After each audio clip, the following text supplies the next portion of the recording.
I'm a Black American. I'm proud to be a Black American. I am proud of my race. I am proud of who I am. Whenever the topic shifts to who holds influence in entertainment, many of the same names and power structures enter the conversation again and again. Few artists have remained as outspoken, consistent, and willing to challenge the status quo as Ice Cube. What makes his perspective stand out is that he was raising these issues long before they became popular talking points or headline trends. The moment Ice Cube started describing how the so-called club really operates, it seemed like certain opportunities suddenly became harder to reach. Think about that for a second. He wasn't complaining about bad reviews, social media backlash, or people disagreeing with him. He was talking about something much deeper. In his view, there's a powerful circle where staying on the inside means knowing when to stay quiet, while speaking up can come with consequences.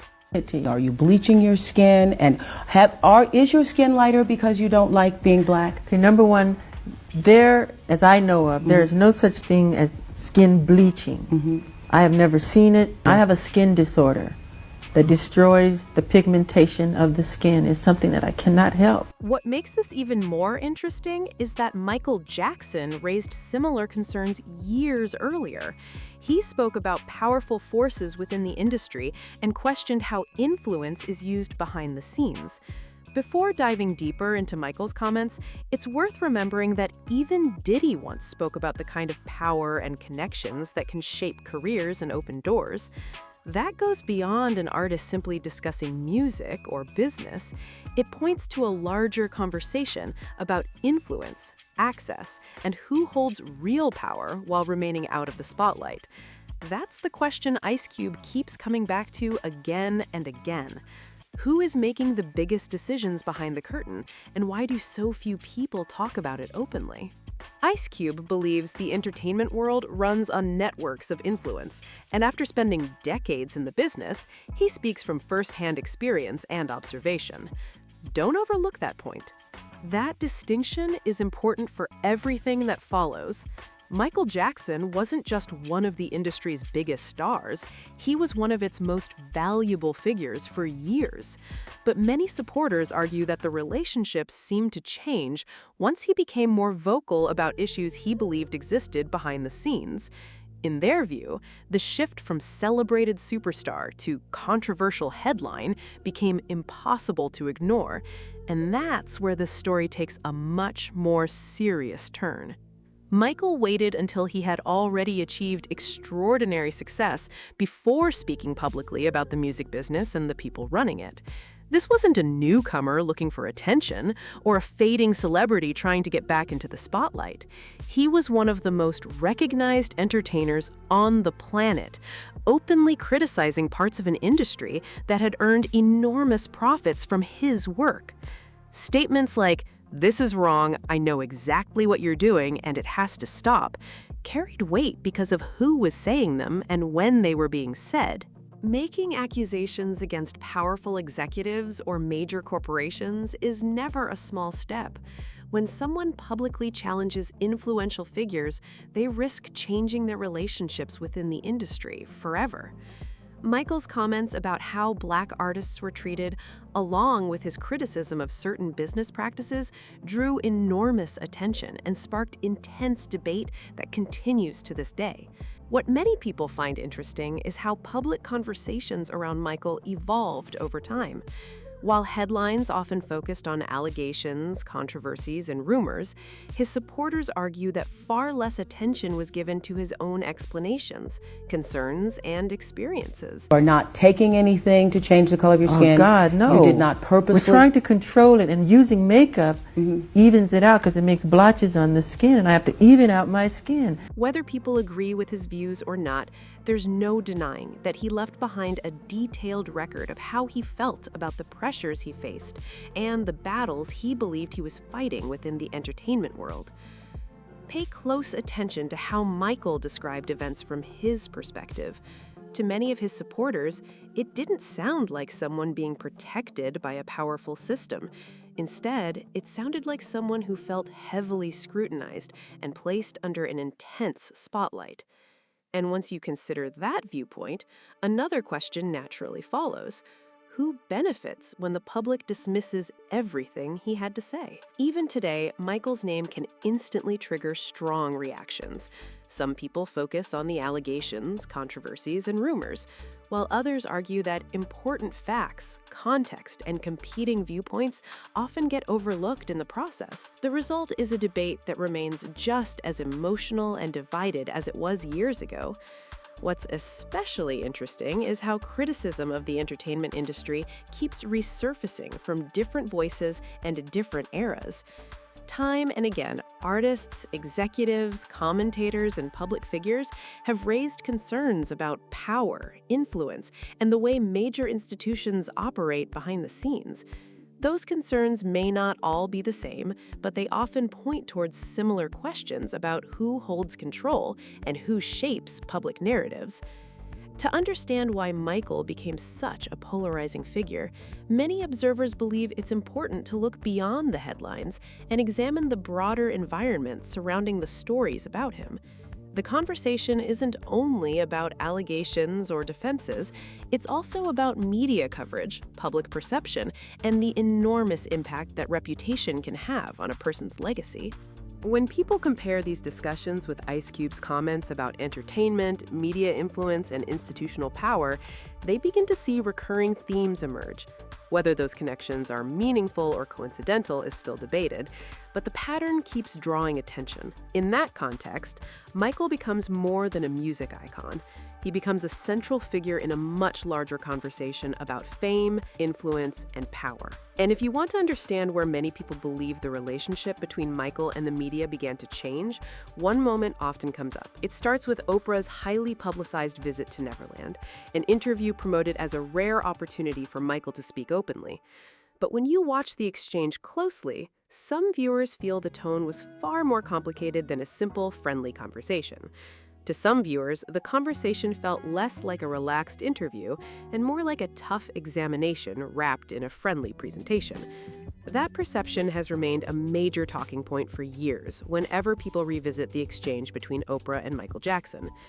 Many of Michael's supporters argue that whenever he tried to explain his health, personal experiences, or life story, the discussion often returned to the subjects generating the most public curiosity and media attention. From their perspective, he wasn't being approached as someone the audience should fully understand. Instead, they felt he was being treated as a mystery that needed to be solved on television. For millions of viewers, it was compelling TV and a major cultural moment. For Michael's fans, however, it sometimes appeared as though his identity, choices, and personal life were being dissected in front of the entire world. Looking through the lens that Ice Cube often uses when discussing media influence and gatekeepers, some critics argue that interviews like these can play a role in shaping public narratives, not just exploring them.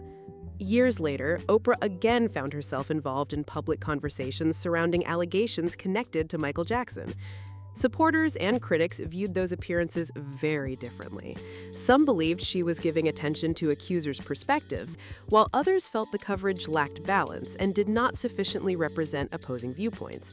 The debate over those decisions continues, showing just how divided opinions remain whenever Michael's legacy becomes the center of discussion. Critics of Oprah have argued that when certain claims connected to Michael Jackson were later challenged or disputed, she did not publicly revisit every aspect of the discussion in a way they felt was sufficient. For those who believe Michael was treated unfairly by the media and entertainment establishment, that decision remains a major point of frustration and debate. What intensified those feelings for some fans was how Oprah later spoke about her relationship with Michael after his passing. Many people remembered the highly publicized interviews and the attention given to their interactions over the years. So when she suggested that the connection the public perceived may not have been as close as many believed, some supporters felt it changed the way those moments were remembered. For a figure as influential as Oprah, even small comments can have a significant impact on public perception. That's why discussions about her role in shaping narratives around Michael continue to generate strong reactions. Supporters argue that public memory can be influenced not only by major events, but also by how those events are later framed and discussed. The debate became even more heated following her involvement in conversations surrounding Leaving Neverland. Some fans believe she was lending credibility to one side of a highly controversial story, while others felt she was providing a platform for people to share their experiences. At the same time, critics have pointed to her past associations with other powerful figures in entertainment, including Harvey Weinstein, and questioned how consistently public figures are held accountable across different situations.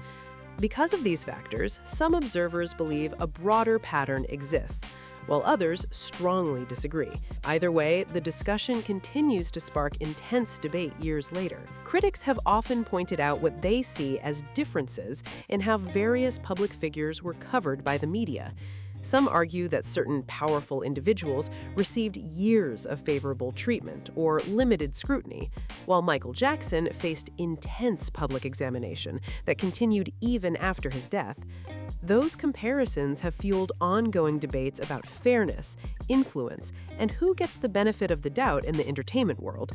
For people who believe Michael's public image was unfairly damaged, this is where discussions about fear, power, and reputation begin to take shape. They argue that Michael challenged influential interests, while major media figures and institutions often appeared more comfortable supporting narratives that aligned with the established system. But there's another part of the story that keeps coming up: the artists who chose to operate outside those circles altogether. That brings the conversation back to Ice Cube, who has spent years talking about exclusive networks, industry gatekeepers, and the pressure to conform.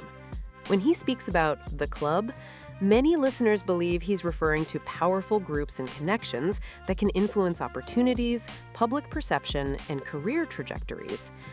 Ice Cube has sometimes used provocative language to make his point, but supporters argue that the bigger message is about influence and access. In his view, there are people who seem to remain protected and connected as long as they follow certain unwritten rules. That perspective becomes even more interesting when compared to discussions about figures like Diddy and Michael Jackson, both of whom have been linked to broader conversations about power within entertainment. For some observers, the connection is simple. Once artists begin questioning the system or speaking openly about its flaws, their relationship with that system can change dramatically. That idea remains at the center of debate surrounding Michael, Ice Cube, and the entertainment industry as a whole. And that's where the comparison starts getting hard to ignore.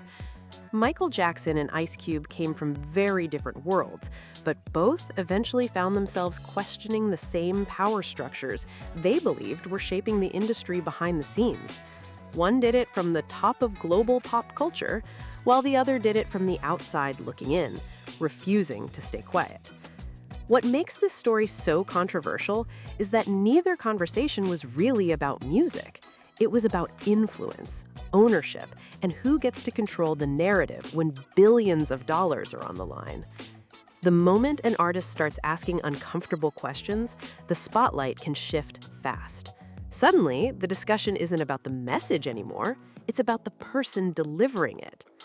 That's why so many supporters keep returning to Michael's public statements years later.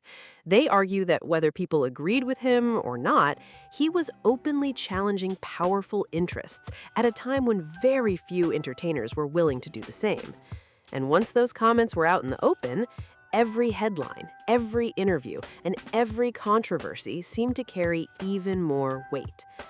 The bigger question isn't whether everyone accepts that theory. The real question is why these debates about power, gatekeepers, and influence keep resurfacing decade after decade, no matter which celebrity's name is attached to them. On one side of the debate, people point to Michael Jackson and Ice Cube as figures who publicly challenged parts of the entertainment industry. On the other side, critics often mention influential media and business personalities whose success was closely tied to the same system. That contrast has led some observers to ask a provocative question.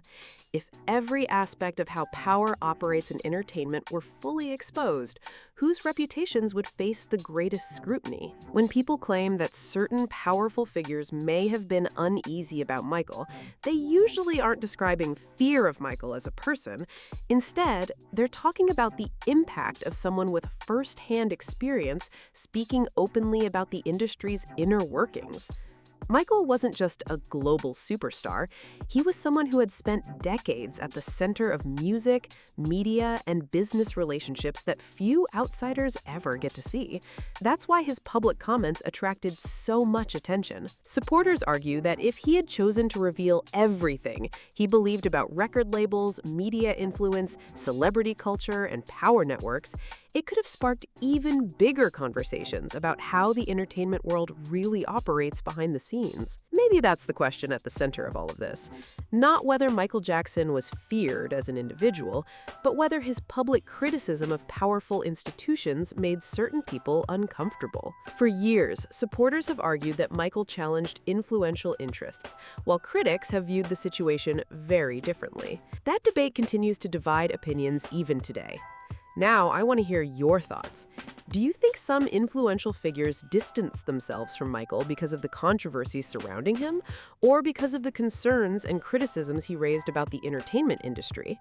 And if Ice Cube's comments about powerful networks and gatekeepers contain some truth, how much influence do you think those circles really have behind the scenes? Drop your opinion in the comments below and join the conversation. If you enjoyed this video, make sure to like, subscribe, and share so you don't miss any future uploads. Thanks for watching, and I'll see you in the next one.